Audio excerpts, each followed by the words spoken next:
बिहार की राजनीति का मिजाज बिना बिल्कुल यहाँ के मौसम जैसा है। कब अचानक से धूप निकल आए और कब सियासी आंधी चलने लगे, कोई अंदाजा नहीं लगा सकता। इस वक्त जब सब लोग विधानसभा चुनाव की तैयारियों में बिजी है, ठीक उसी समय पटना के सियासी गलियारों में अंदर ही अंदर एक ऐसा खेल शुरू हो चुका है जिसने बड़े बड़े राजनीतिक पंडितों के पसीने छुड़ा दिए हैं। कहने को तो ये लड़ाई सिर्फ बिहार विधान परिषद की कुछ सीटों के लिए हो रही है, लेकिन इसके पीछे जो शय और मात का खेल रचा जा रहा है वो सीधे तौर पर बिहार के सबसे बड़े वोट बैंक की चूल्हे हिलाने की ताकत रखता है। असुद्दीन ओवैसी की पार्टी AIMIM ने सीधे तौर पर तेजस्वी यादव और महागठबंधन के सामने एक ऐसा हिसाब रख दिया है जिसने राष्ट्रीय जनता दल के बड़े बड़े रणनीतिकारों की रातों की नींद उड़ा दी। आज हर कोई इसी उलझन में है और कुछ बहुत ही गंभीर सवाल हवा में तैर रहे हैं। क्या ओवैसी की पार्टी इस बार RJD को एक ऐसे धर्म संकट में डाल देगी जहां से निकलना तेजस्वी यादव के लिए नामुमकिन हो जाएगा? क्या एक अदद सीट की खींचतान बिहार की महागठबंधन को पूरी तरह से बिखेर कर रख देगी? जब लालू प्रसाद यादव सिंगापुर में अपना हेल्थ चेकअप कराकर वापस लौटेंगे तो क्या वो अपनी पुरानी जादुई राजनीति से इस जिन को वापस बोतल में बंद कर पाएंगे? और सबसे बड़ा और छुपता हुआ सवाल, आखिर 2029 के फाइनल मैच से पहले सेमीफाइनल की छोटी सी लड़ाई बिहार का अगला मुख्यमंत्री कौन होगा, इसका पूरा का पूरा गणित कैसे बदल सकती है? आज आपके पसंदीदा शो टू द पॉइंट में हम पूरी सियासी जंग का एक ऐसा पोस्टमार्टम करेंगे जो आपने अब तक टीवी स्क्रीन पर कहीं नहीं देखा होगा। नमस्कार, स्वागत है आप सभी का वाइब्रेंट बिहार झारखंड में। लेकर आई हूँ मैं मुदिता त्रिपाठी टू द पॉइंट। इस पूरे मामले की क्रोनोलॉजी को समझने के लिए हमें थोड़ा सा पीछे जाना होगा और देखना होगा कि पूरा बखेड़ा आखिर खड़ा कहां से हुआ। बिहार विधान परिषद में 10 सीटें खाली हो रही है।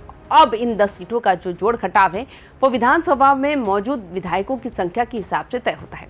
अगर मौजूदा संख्या बल को बहुत बारीकी से देखें तो विपक्ष यानी हमारे महागठबंधन के पाले में सिर्फ एक सीट आने की गुंजाइश बनती दिख रही है, और वो भी तब जब गठबंधन का एक एक विधायक पूरी तरह एकजुट रहे और अपनी ही पार्टी को वोट दे। अब यहीं पर एंट्री होती है असुद्दीन ओवैसी की पार्टी AIMIM की। बिहार में ओवैसी के पास कुल 5 विधायक है। देखने में ये संख्या छोटी लग सकती है, लेकिन जब मुकाबले कांटे का हो तो ये 5 विधायक किंग मेकर की भूमिका में आ जाते हैं। इतिहास गवाह है, पिछले राज्यसभा चुनाव के दौरान इन्हीं 5 विधायकों के वोटों ने RJD के बड़े नेता डॉक्टर प्रेमचंद्र गुप्ता की नैया पार लगाने में बहुत बड़ी मदद की थी। ओवैसी के इस एहसान के बदले RJD ने उस वक्त राहत की सांस ली थी, लेकिन जब वोटिंग का फाइनल रिजल्ट आया तो महागठबंधन के भीतर की गुटबाजी खुलकर सामने आ गई। कांग्रेस के 3 विधायक ऐन वक्त पर गायब हो गए। RJD का भी एक विधायक खिसक गया और नतीजा ये हुआ था कि जीता हुआ मैच महागठबंधन हार गया। अब आज के हालात में ओवैसी की पार्टी सीधे तौर पर RJD के सामने खड़ी होकर अपने उसी पुराने एहसान का बदला मांग रही है। बिना कोई शोर शराबा किए परोक्ष रूप से एक बहुत ही कड़ा संदेश RJD लीडरशिप तक पहुंचा दिया गया कि पिछले चुनाव में जो मदद हमने की थी उसका कर्ज उतारने का वक्त अब आ गया। इस बार विधान परिषद की वो इकलौती सीट जो महागठबंधन के खाते में आ सकती है, उस पर AIMIM का उम्मीदवार बैठेगा। अब इस एक मांग ने पटना से लेकर दिल्ली तक RJD के खेमे में हड़कंप मचा दिया। अब आपके मन में ये सवाल जरूर आ रहा होगा कि भाई अगर ओवैसी ने एक सीट मांग ही ली तो RJD को इतनी टेंशन क्यों है, दे क्यों नहीं देते? तो इसके पीछे की राजनीति बहुत गहरी है। राजनीति में कोई भी किसी पर मुफ्त में उपकार नहीं करता, अब ना ही कोई आसानी से अपनी जमीन दूसरे को सौंपता है। AIMIM इस वक्त बिहार में खासकर सीमांचल के इलाकों में अपने वजूद को बहुत तेजी से बढ़ाना चाहती है।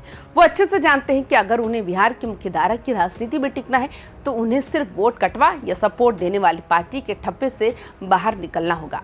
वो दिखाना चाहते हैं कि वो सत्ता में बराबर के हिस्सेदार हैं। RJD के लिए मुश्किल ये है कि विधानसभा में उनके अपने अकेले 25 विधायक हैं।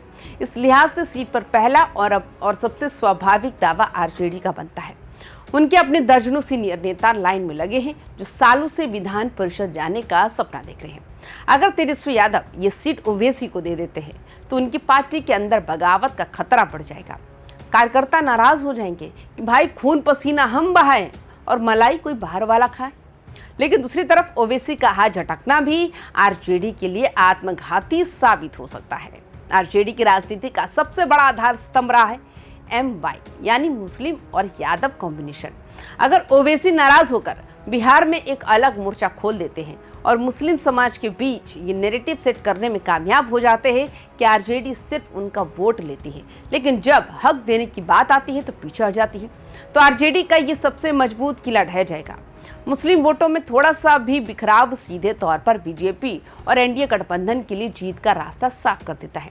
यही वो असली धर्म संकट है जहां आरजेडी इस वक्त बुरी तरह फंसी हुई है।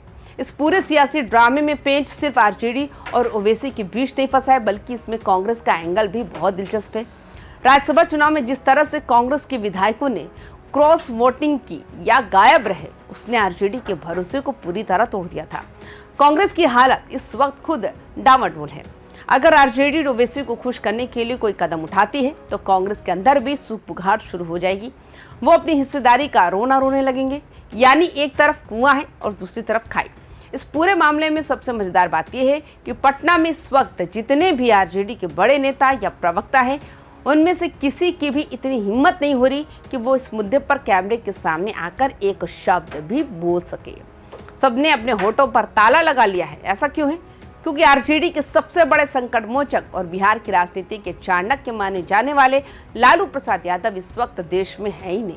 वो सिंगापुर में अपना रूटीन हेल्थ चेकअप करा रहे हैं। पार्टी का छोटा सा लेकर बड़ा नेता जानता है कि इस तरह के पेचीदा और संवेदनशील मामलों में आखिरी और अंतिम फैसला सिर्फ और सिर्फ लालू यादव ही ले सकते हैं। लालू यादव गठबंधन की बैटिंग करना बहुत अच्छे से जानते हैं। वो जानते हैं कि किस पार्टनर को कितना दबाना है और किसे कितनी ढील देनी है। पूरी पार्टी इस वक्त इसी उम्मीद में बैठी है कि जैसे ही लालू यादव स्वदेश लौटेंगे, वो ओवैसी की इस डिमांड की फाइल अपने हाथ में लेंगे और बंद कमरे में बातचीत का कोई ऐसा रास्ता निकालेंगे जिससे सांप भी मर जाए और लाठी भी ना टूटे। हो सकता है कि ओवैसी को विधान परिषद की सीट ना देकर आने वाले विधानसभा चुनाव में कुछ ज्यादा सीटें देने का या भविष्य में किसी बड़े रोल का आश्वासन देकर शांत कर दिया जाए। लेकिन अगर ओवैसी इस बार आर पार के मूड में रहे और उन्होंने लालू की बात मानने से इनकार कर दिया, तो फिर ये दरार एक बहुत बड़ी खाई में बदल जाएगी। अब चलिए इस पूरी कहानी के सबसे जरूरी हिस्से पर आते हैं। अब आगे क्या होगा और ये छोटी सी दिखने वाली सीट की लड़ाई 2029 के बिहार विधानसभा चुनाव का पूरा खेल कैसे पलट सकती है। शो टू द पॉइंट की नज़र से अगर इसका पूरा एनालिसिस करें तो ये मामला सिर्फ एक एमएलसी सीट का नहीं है। ये असल में इस बात का लिटमस टेस्ट है कि 2025 में नीतीश कुमार और बीजेपी के चक्रव्यूह को तोड़ने के लिए तेजस्वी यादव का कुनबा कितना मजबूत रहा। अगर ओवैसी की पार्टी को गठबंधन में तवज्जो नहीं मिलती तो ओवैसी इसे अपनी अस्मिता का सवाल बना लेंगे। वो सीमांचल के साथ साथ पूरे बिहार के मुस्लिम बहुल इलाकों में घूम घूम कर ये प्रचार करेंगे कि धर्मनिरपेक्षता के नाम पर उनका इस्तेमाल किया गया। इसका सीधा फायदा एनडीए को मिलेगा, क्योंकि जब जब गैर बीजेपी वोट बढ़ता है तब तब बीजेपी की जीत का मार्जिन बहुत बड़ा हो जाता है। सम्राट चौधरी और एनडीए की नजरें इस वक्त आरजेडी की इसी अंदरूनी घमासान पर टिकी है। वो देखना चाहते हैं कि महागठबंधन के अंदर की चिंगारी कब एक बड़ी आग का रूप लेती है। इसके उलट अगर आरजेडी झुकती है और ओवैसी को सीट दे देती है तो महागठबंधन का मनोबल तो बहुत मजबूत दिखेगा, लेकिन आरजेडी के अपने कैडर के अंदर जो असंतोष पनपेगा उसे संभालना तेजस्वी के लिए बहुत बड़ी चुनौती होगी। राजनीति का एक सीधा नियम है, अगर आप अपने साथियों को संतुष्ट नहीं रख सकते तो आप चुनाव के मैदान में कभी भी पूरी ताकत से नहीं लड़ सकते। अब आप सोच रहे होंगे कि नेताओं की आपसी लड़ाई में हम जैसे आम लोगों का क्या लेना देना है, तो दोस्तों सीधा लेना देना है। बिहार का युवा इस वक्त बेरोजगारी की मार झेल रहा है। शिक्षक भर्ती की परीक्षाओं की नोटिफिकेशन का इंतजार हो रहा है। किसान परेशान है। जब कोई भी राजनीतिक दल या गठबंधन अपनी अंदरूनी लड़ाइयों में उलझ जाता है तो जनता के असली मुद्दे ठंडे बस्ते में चले जाते हैं।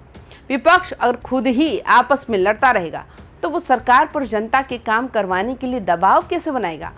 स्थिरता चाहे सरकार में हो या विपक्ष में, उसका सीधा सीधा असर राज्य के विकास और आम आदमी की जिंदगी पर पड़ता है। इसलिए ये लड़ाई सिर्फ नेताओं की कुर्सी की नहीं, ये परोक्ष रूप से बिहार के आने वाले भविष्य की दिशा तय करने वाली लड़ाई है। तो दोस्तों अब नजरें टिकी हैं लालू प्रसाद यादव के सिंगापुर से वापस लौटने पर। उनके आते ही बैठकों का दौर शुरू होगा, फोन की घंटियां बजेंगी और बंद कमरों में सीटों का मोल भाव होगा। देखना दिलचस्प होगा कि ओवैसी अपनी मांग पर अड़े रहते हैं या फिर महागठबंधन को बचाने के लिए कोई बीच का रास्ता निकलता है।